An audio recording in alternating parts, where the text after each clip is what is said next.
Okay, so we are in our unimproved pasture, and you can see it's really heavily damaged. There's very little growth out here, and it's real dry.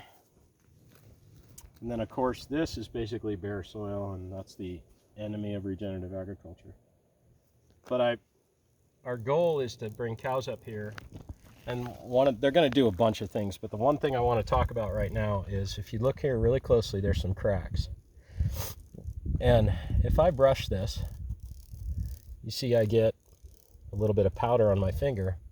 When the rain hits this, that powder will impact into these cracks just like that. So normally you'd think, oh, what we need is some water up here and we could get some rain, then it would seep into these cracks. It's actually not true. It's going to hit, and it's going to take this fine powder and pack into these cracks, and then the water won't infiltrate here.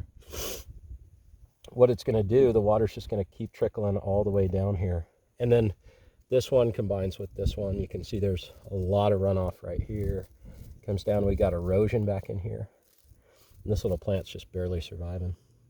So what's the answer? Well, the answer is to bring in a cow, and we'll pretend this is a cow hoof because it kind of looks a little bit like it. And what we really have to do is have the cow step right here with 1,600 pounds of pressure. And what we've done is we've broken the capping. This is called the capping.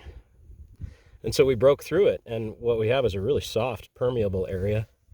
And then when we get water, it'll pool here, and then it'll eventually soak in. That's the first thing the cows are going to do. Is this is called herd impact. They're going to come here and they're going to step and twist, and it'll look like this. And this is great because what happens is, I mean, again, there's no growth, but at least we've got water infiltration.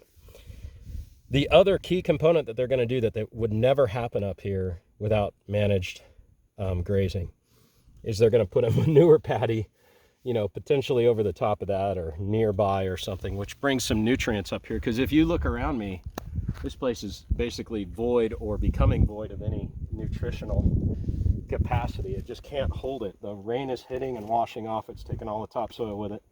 The only thing surviving are these little guys. And this is a really tough plant. This is sagebrush, western sage. And then there's some really stemmy stuff here. But the key is I can't bring my cows in here and just let them live up here. One, there's not enough nutrition for them. But number two, they would just destroy this. A cow can be as destructive as it is helpful. So in those areas where I need to prevent this washout, I really need a cow to step in here. I can't do it. I couldn't come up here with rocks and make all that happen. But I can bring in high density cattle, get them to break all this capping off. And we try to do that right before the rains. We know we're supposed to get some fall rains.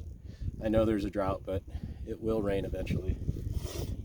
So I want to bring the cows in, and you can see the terrain we're on.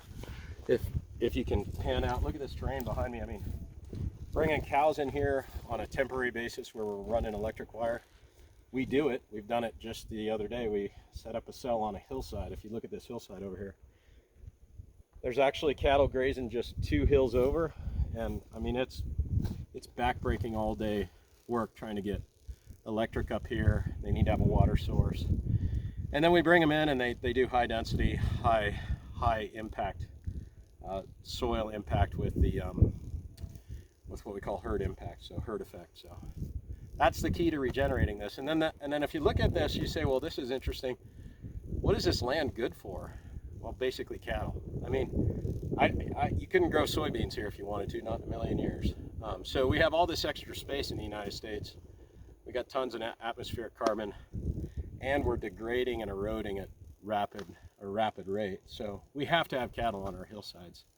It's a sucky job trying to get them up here and run that fence up and down these hills, but it's got to be done.